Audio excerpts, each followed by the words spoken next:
Cafe, my pet info cafe. Pour yourself a warm cup of coffee or tea and let's chat about our love of animals.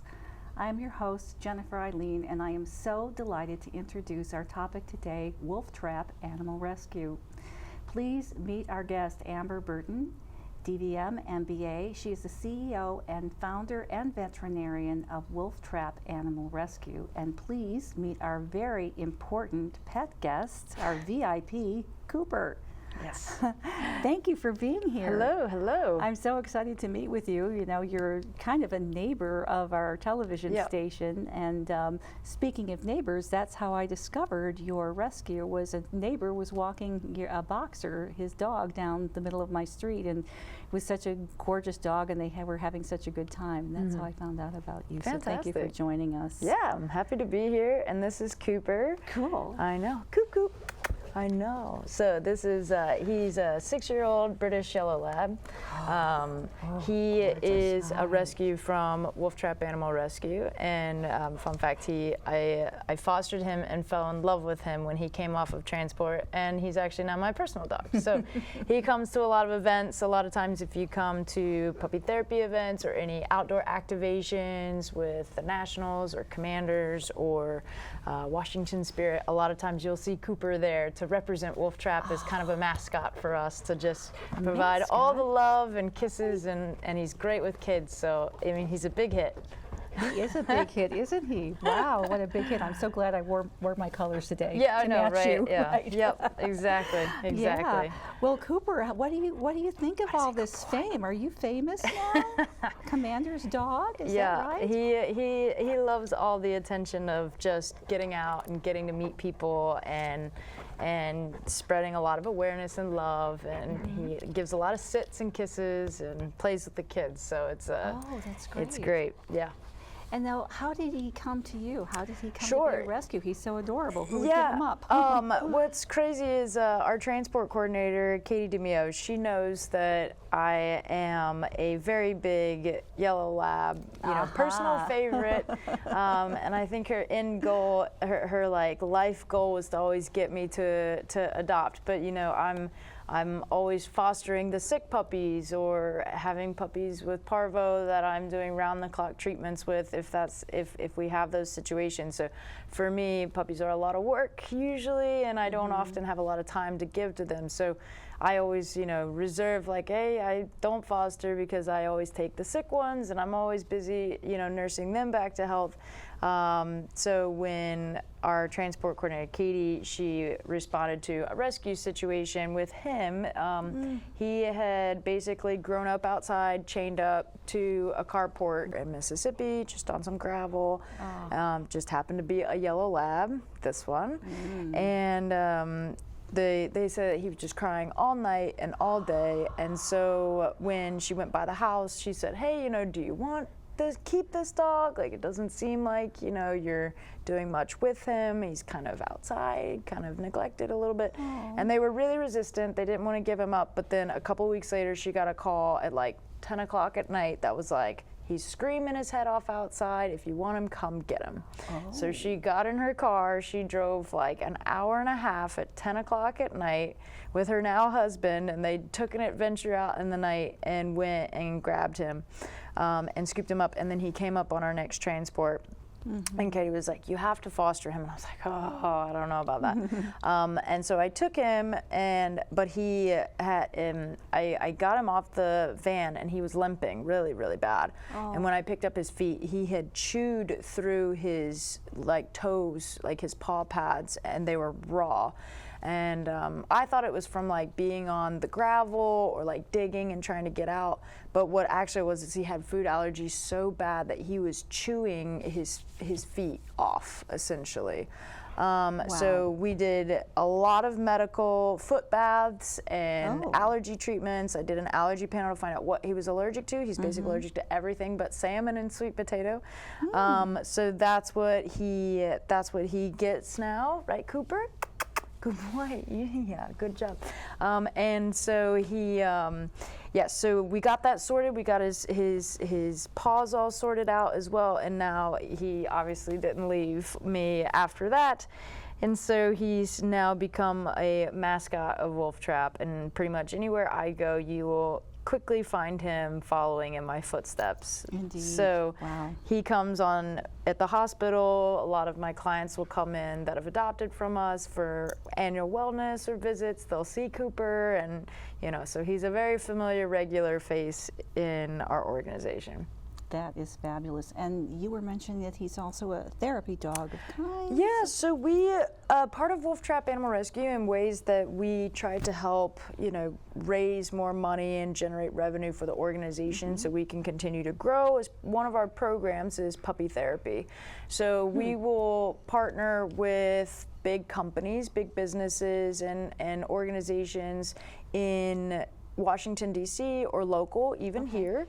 A lot of businesses in Tyson's Corner, as you know, and we will go and bring 10 to 15 puppies to their office, and they will have like a dedicated puppy break. Oh yeah. And so all the staff will get like 2 hours to come down to and we'll set up like a big stage and a lounge for them to come in and play with puppies, and it's so rewarding because you'll just see the stress. Just like a lot of people are crying, some people they're so overworked or stressed out from their job, to be able to come downstairs from your office desk and hold a little puppy, and I mean, it's really rewarding. So the businesses will make a donation to our organization as like a form of support, and those donations go back to the organization to fund continuous transports and rescue operations to keep doing what we do.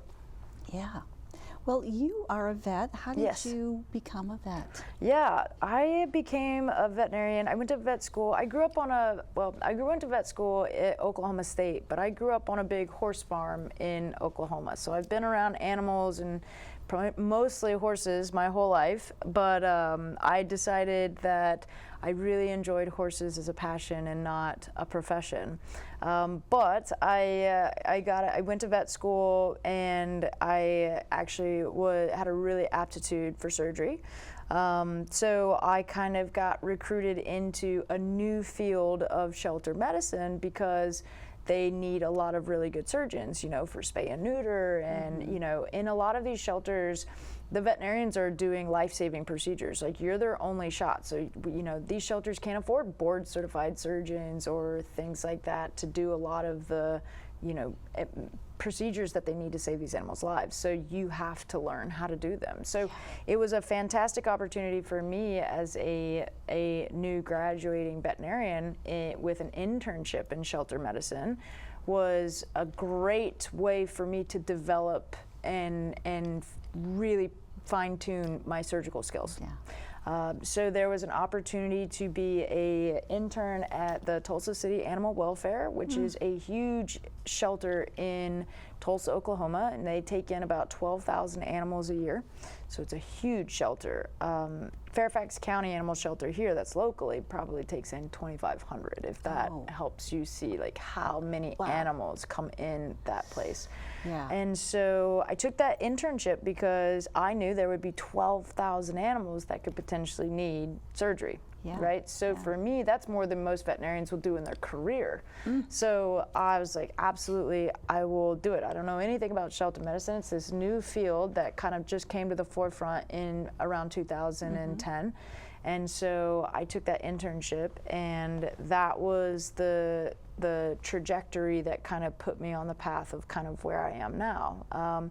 And it was in that internship I talk about everybody always has impact moments of their career and things that they do that really shape them as a person. And for me, it was that internship. And on the first day of that internship, I thought I was just scrubbing in for surgery and gonna, do all these surgeries for the day. And I was really jazzed up about it.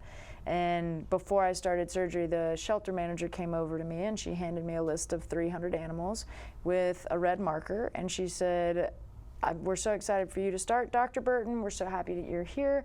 But before you do surgery, every day we need you to do rounds, and we need you to highlight 35 dogs and 35 cats to go on the euthanasia list by the end of the day.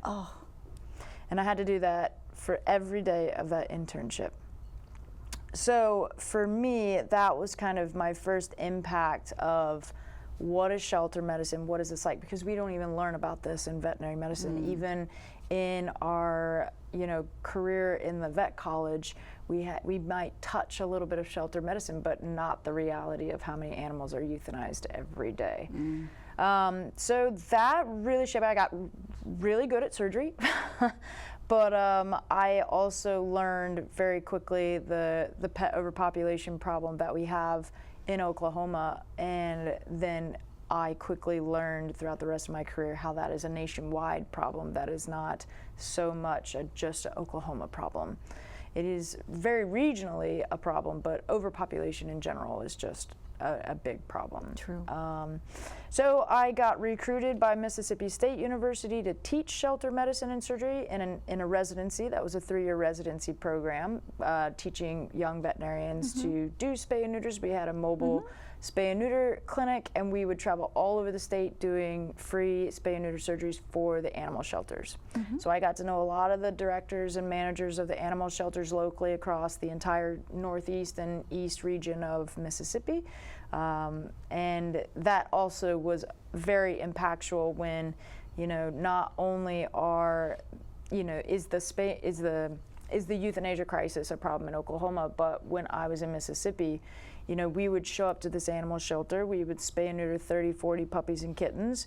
We would come back a week later, and all of my, 3rd or 4th year vet students are wanting to check their incision sites and see, they're so excited how their first surgery went. How's the puppy doing? How's the kitten doing? And we would go look for these animals in the shelters, and this is when I first started, first year of my residency, and we would go look for these animals, and as we were walking around the shelter, I knew these animals are not here. And your first thought is, that's great, they got adopted, but I'm like, surely there should be at least some of them still here. They didn't all get adopted. And when I went and found the manager or staff member to help us find or locate any of these animals that we did surgeries on, that day they were like, we're really sorry, Dr. Burton, but we had 40 puppies dropped off in our overnight boxes the next day after you guys left, and we had to euthanize all the animals you guys spay and neutered to make room for the ones that had just come in.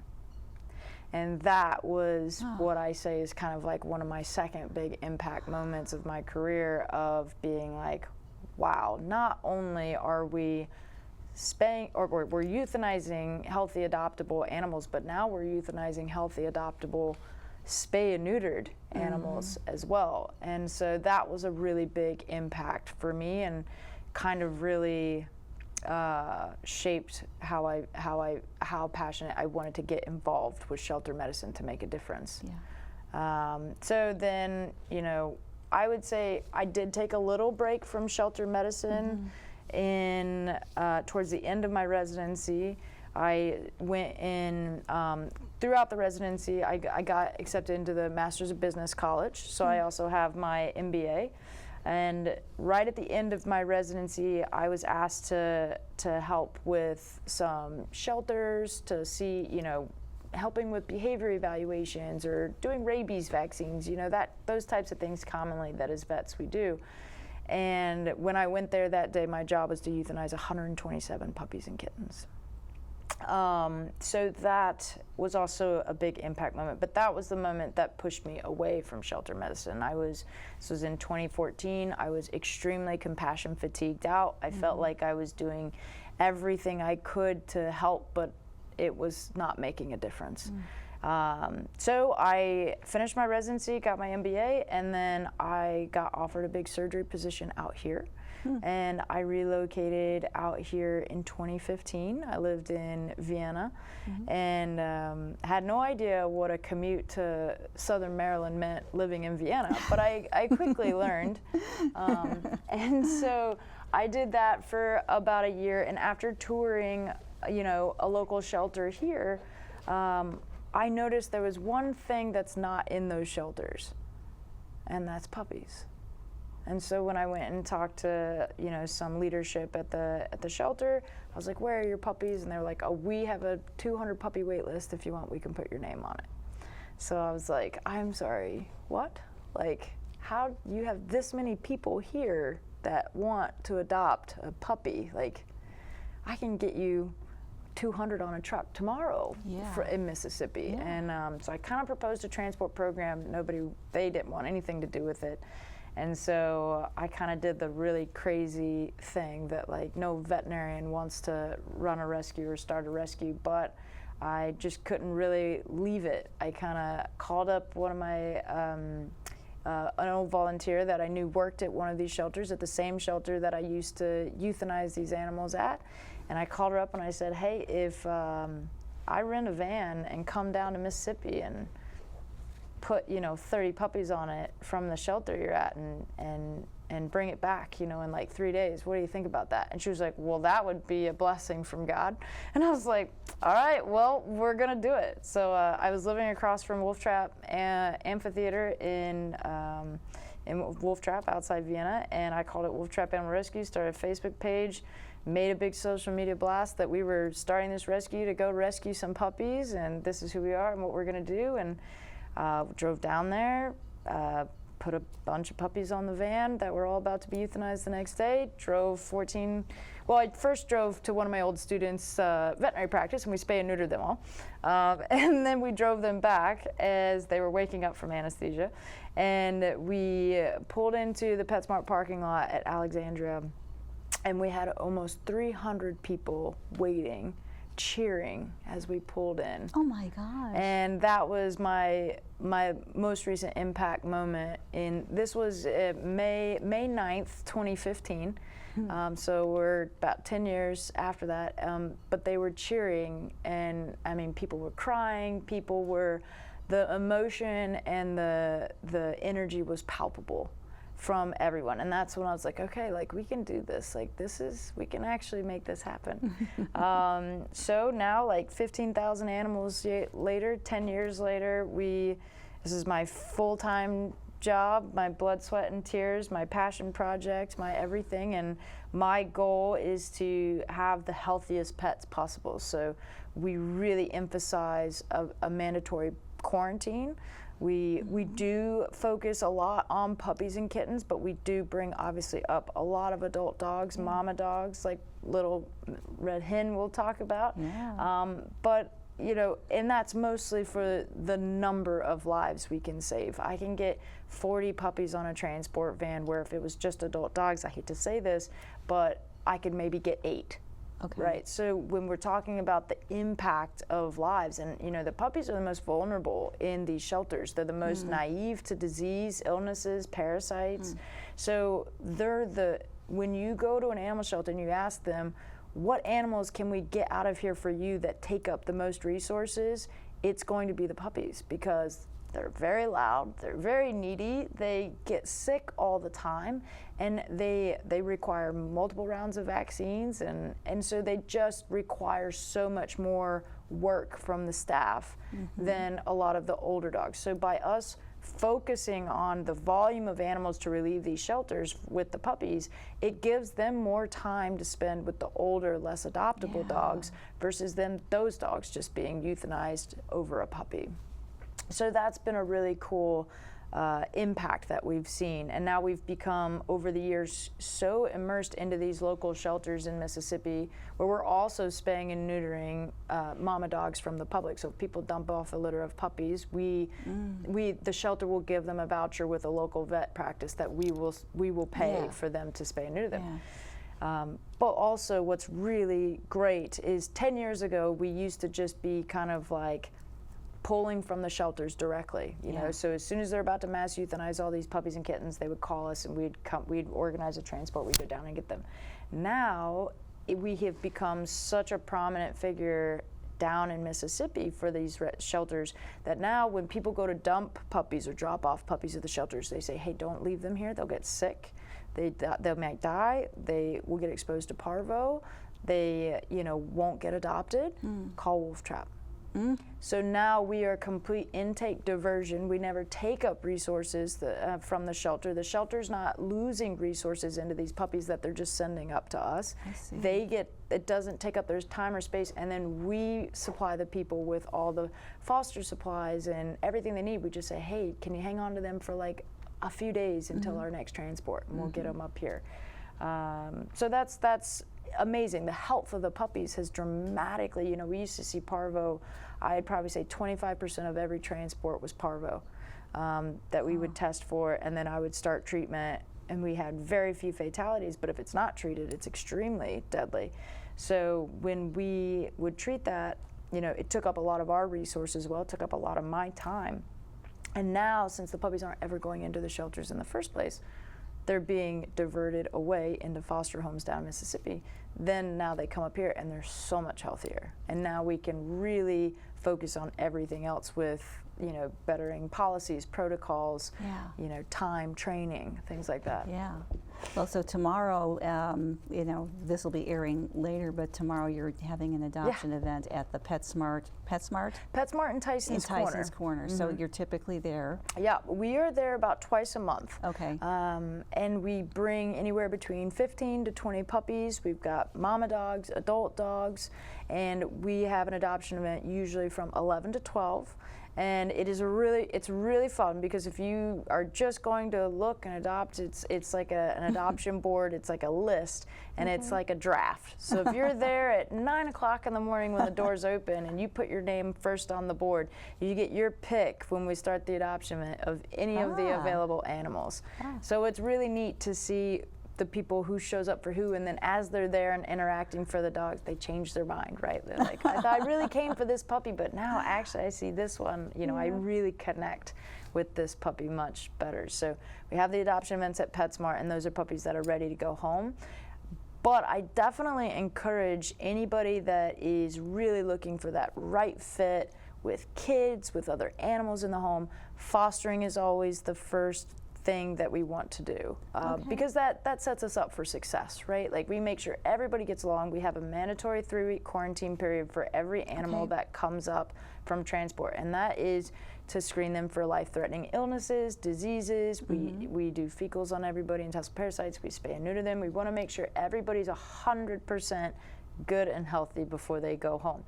And so during that quarantine period, it's amazing, because that gives people plenty of time to decide if they're going to adopt or not, and it's a right fit.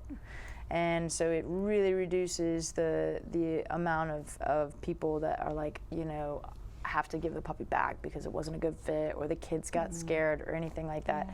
So it really works great in that. And all of our first fosters have priority to adopt. And what's really unique about our program that's really cool is our fosters get to pick the homes. So when people apply to adopt a puppy, we screen them, of course, with bare basics requirements, but then we send them to the foster, and they get to exchange information, and then the foster gets, you know, to interview between 3 potential homes, and then they pick who they think is the best fit for the puppy. That's beautiful. And so that's great, because, you know, how are we supposed to know who's going to be the best fit on paper? That's impossible. It's all about the connection that they have at these meet and greets, and the fosters know these puppies and kittens better than anyone. They're going to know the best home for them. So we really trust our fosters to make good, you know, judgments, and it does work out really well. So we have a lot of people that foster with us because they love picking the homes, and then they get to stay in contact with them and watch them grow up. And so then that's really, really fun. Yeah. And then it's really fun for me, because we have a veterinary hospital here, obviously, but I'm not open to the public. So I'm only a full practice veterinarian for people who have adopted from us. Oh, okay, that's what the member part means. Yes. Okay, when I went to your website, it's member. Oh, interesting. Yeah, we have a vet hospital that is open, and we have a membership and everything, and it, you know, it's like $100 a month, but it covers all of anything and everything you could ever need. I see. Like your heartworm prevention, flea and tick, all your vaccines, and you have unlimited office visits. You never pay an exam fee. And it's great because I get to watch my puppies grow up. Yeah. So it's really cool from, you know, as a veterinarian, you know, we don't usually have the liberty to know the full life story. Sometimes we're with people when they have them as a puppy, but not necessarily their full life story. But for me, it's really cool to see them rescued, brought up, I know all their backstories, and then to have them up here in foster, I'm keeping them healthy. Maybe they got parvo, I saved their life and got them healthy through that. And then they get adopted, and then now they're stay on with me. So like my relationship with all the animals Like, they all love coming to see me. It's like seeing an old friend. It is. That's wonderful. Well, that's a really happy thought, and we're coming to the end of our time together, and we did mention Little Red Hen, and so I'll send people to, you may find out more about Little Red Hen on my website, although she's an example, as you were talking about, a mama who had birth and then needed to find a home, and you did what needed to be done. Yeah. And Cooper, thank you very much for being part. Do you have any final parting thoughts for us? No, like I said, best way of getting involved with rescue is going to our website, signing up for fostering, spreading awareness about what's going on in Mississippi and the South and all of these places, because it's not just us doing it. A lot of rescue organizations here locally are doing their part, and we all have our own mission, and everybody, we're all working for the same mission. So whether it's Wolf Trap, whether it's any other local rescue group or shelter, get involved and just give back. Thank you so much. That's a beautiful thought to close on. Yeah. I hope you have enjoyed this very special episode of Pet Info Cafe. For more information on this, on Little Red Hen, and other episodes, please visit petinfocafe.com. PetSmart in Tyson's Corner. That's right. Yeah. Yeah, so we're here at PetSmart in Tyson's Corner. We've got tons of puppies that have already found wonderful homes through our meet and greet process, where they see an adorable puppy online. And then they, like we talked about yesterday, is that the fosters can pick the homes, right? If you enjoy Pet Info Cafe and other programs on Fairfax Cable Public Access, Channel 10, and other channels, you may be aware that all programming is non-commercial.